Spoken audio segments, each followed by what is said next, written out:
Hello and welcome back to the Pop Culture Powerhouse. This week we have got two tiny pop culture icons to discuss. So we have got Baby Groot versus Baby Yoda, aka Grogu, or the child. As always, we have got 6 categories to dissect these little infants with: iconic-ness, individuality, quality of adaptations, legacy, relatability, and personal preference. The way you said dissecting these little we're dissecting infants. Made me just think you're chopping them up like a butcher. Yeah, we're dissecting infants. What do you want from me? Like, this is totally like straight away on a tangent, but have you seen those TikToks where it's like animated and it's like they pull a Pokemon in and then they start chopping it up and cooking it? That's just where my brain went, like you're pulling Baby Groot in and so the obvious reason that I've chosen these is two pretty iconic characters, but in baby form, designed to an extent to just make people go, "Oh, yeah." And don't mind, there is like logical reasons why they're made into children, but there is a large element of "oh" involved in said things. So I thought we could discuss it and see who we think the ultimate child is. Yeah, Disney's favorite marketable child. Yeah. You just know this was an actual debate had in Disney headquarters of who they should go all in on. Anyway. Iconic-ness. Iconic-ness. This, I think, is a really difficult one. Because unless my numbers are fucking with me, Baby Groot did come first.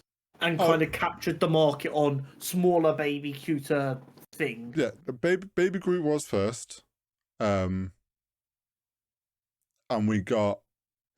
I mean... The first thing we got of him was like him dancing as a twig. Yeah. At the end credits of end of Guardians 1, yeah.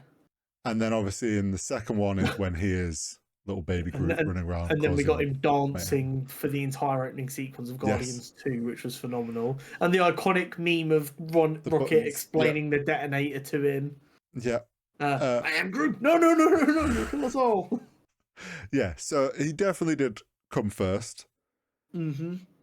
Which partly, like, I mean, for Marvel, it was like the first little baby cute character we'd had in the MCU. For Disney, this is like tried and tested. Yeah, they know what they're doing with cute little animated characters. I guess my question around this, when it comes to Baby Yoda, does it hurt Grogu's iconicness that he is famous as being a baby version of a different character? I don't think it hurts him. Because I think... Do you not think it hurts the iconicness that for the longest time everyone was like, no, that's Baby Yoda? Despite all of the official marketing being the child until we knew what his name was. I feel like that... that's part of why him being so iconic, though, is because the viewers and the publics deemed him Baby Yoda, and that stuck like glue no matter what Disney did. And like, this is my thing as well. It's like, Baby Groot was first, and yes, everyone loved him. But I will say they've run a lot more with Baby Yoda, and we've got a lot more Baby Yoda. And I feel like that has allowed Baby Yoda to get bigger as a fan base than Baby Groot. Because Baby Groot grew up very quickly, and we've got a few moments, but you've got to remember, Mandalorian Season 1 wasn't available in the UK at launch because Disney Plus wasn't yet. And Baby Yoda still went mega viral in the UK before the show was even legally available. Yeah, he was a pirate. Which I think does speak to his iconicness. I think as well now, like, also on top of that is Baby Groot was a phase, whereas like Baby Yoda, even now we know he's called Grogu, people will still refer to him as Baby Yoda. Like, that character, even as he gets, like, it's going to be a while before people go, okay, he's not Baby Yoda anymore because he's kind of grown up a bit.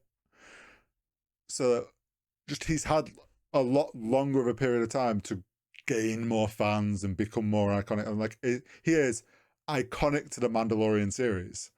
Yeah, absolutely. Individuality. I mean, Baby Groot is far more individual because Baby Yoda is just baby version of Yoda. See, would But you not like, argue it's the complete different opposite? no, well, no, because Because Grogu is a different character than Yoda, whereas Groot is Groot. Granted, technically, Baby Groot is Groot's son, which makes it a bit yeah, techy. this is also like like as tech, but I think for individuality of like also just face value visual, Baby Groot is very different to the Groot we had visually. Mm-hmm. Whereas Baby Yoda is literally just smaller, but very visually similar to Yoda, which is why he got called Baby Yoda. Counterpoint. Grogu is a rare species of which we've only seen 3 of in Star Wars lore. Mm-hmm. He is also a Mandalorian and a Jedi. Oh yeah, that like when you get into that stuff, like from visuals, I would say, but like yeah, when you start getting into that stuff, having a Jedi Mandalorian, I think there's been like one of record and legends. I could be wrong on that. It's like a mad rare species. Like yeah, his character in the Star Wars universe is basically one of one of what we've seen. And Baby Groot, I mean, to be fair, in the MCU, we haven't had anyone else similar to Baby Groot. No, we haven't. I don't know if Baby Groot's been in the comics at all. I couldn't tell you for sure. I'm pretty sure in MCU lore, Groot is the last of his species. Yeah, I think he was, wasn't he? So yeah, so I mean, in that sense, he is the only living one of that series. Yeah, he is the only living tree. Quality of adaptations. Groot has more adaptations. Grogu has 1. As a general rule, we kind of say if someone has only 1 adaptation, you can't really say they win this unless the other one is abysmal. But I would argue across the Guardians of the Galaxy game, the comics, the cartoons Groot's appeared in, and the MCU. Yeah. Groot is pretty consistent. He does say, "I am Groot." He does, and he is small and cute. Yeah, he is like. We don't see much baby Groot, in all fairness, but Groot. Yeah, but we had that whole short series. We did. I forgot about them shorts. That were very good. So we have actually had probably going to have to be Groot. So yeah, I think for adaptations, I would agree. Until we are getting future Star Wars stuff where Grogu's grown up or appeared in other storylines, and if he appears in any of the comics, like, yeah, until then, he only has the one. Legacy. I think this is actually quite easy. Okay. I think this goes to Baby Yoda. Because, as I said, he had gone mega viral around the world before the show could even be legally watched in most of the world. Like, there's no legacy in terms of what that character created, because they're both less than a decade old. I would slightly disagree with that.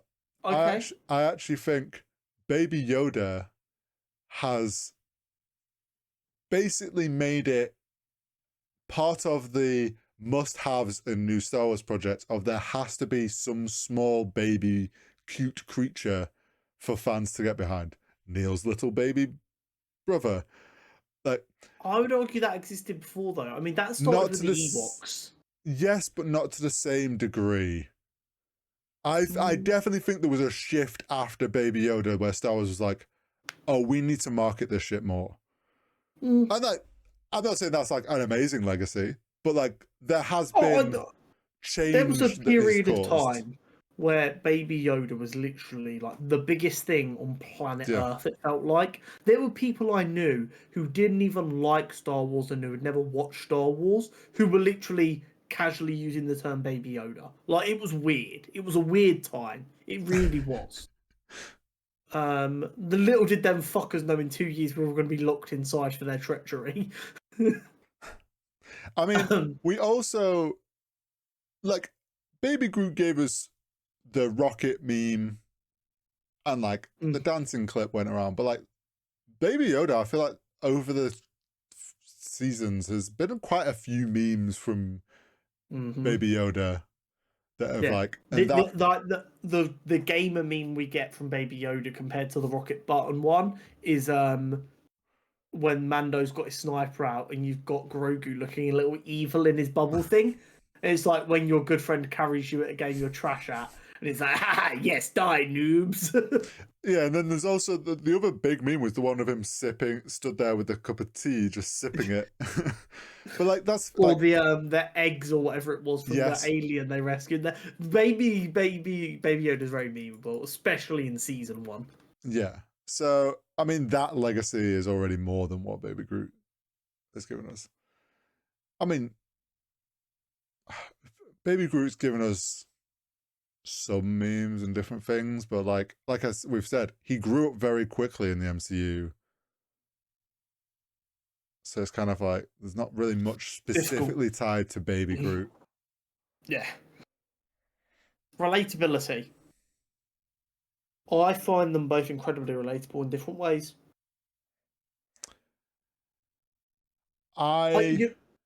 I find Groot is what I want to be, kind of carefree, doing whatever I want, just having a good vibe.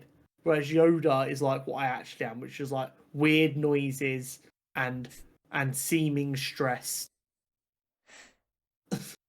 I understand what you mean. Because I am very much Baby Groot.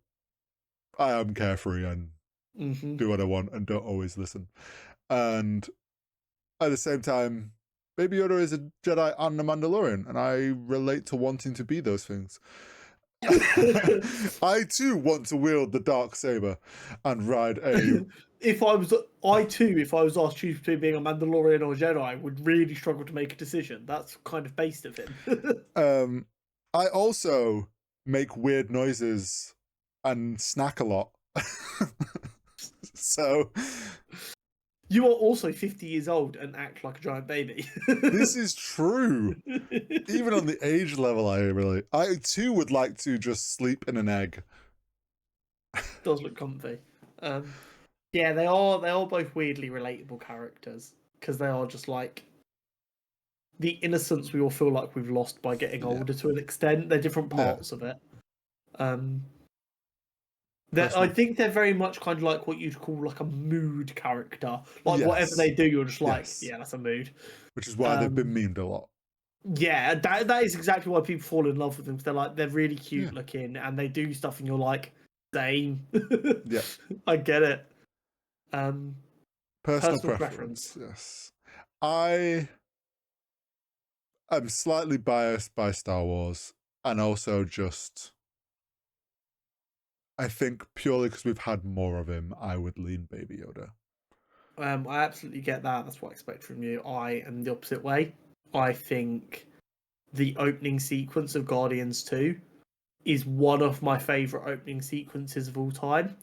And it is largely because of him that I love it so much. So I adore Baby Groot. I counter you, and I know this is personal preference, but I don't care. I counter you with Baby Yoda in the mech suit hitting the no button over and over again. That entire scene is comedy. It is very good. It's not quite as artistically valuable to me as the opening of Guardians 2. Here's my thing. Baby Groot is Baby Groot. I think you could change Grogu to another species and it wouldn't matter. Yeah. But he wouldn't have been as successful because he doesn't look like Yoda. Agreed. I don't disagree with that. Let's tally it up. Iconic-ness, where did we land on that? Did we land Yoda or Ty? I think we landed Yoda. Okay. Because there was more of him and stuff, and he's just took the world a lot more by storm. Yeah. Individuality, would we say Groot? Yeah, because there's only one of them. Quality of adaptation, Was Groot. Groot, yeah. Legacy, Was Yoda. Yoda, yeah.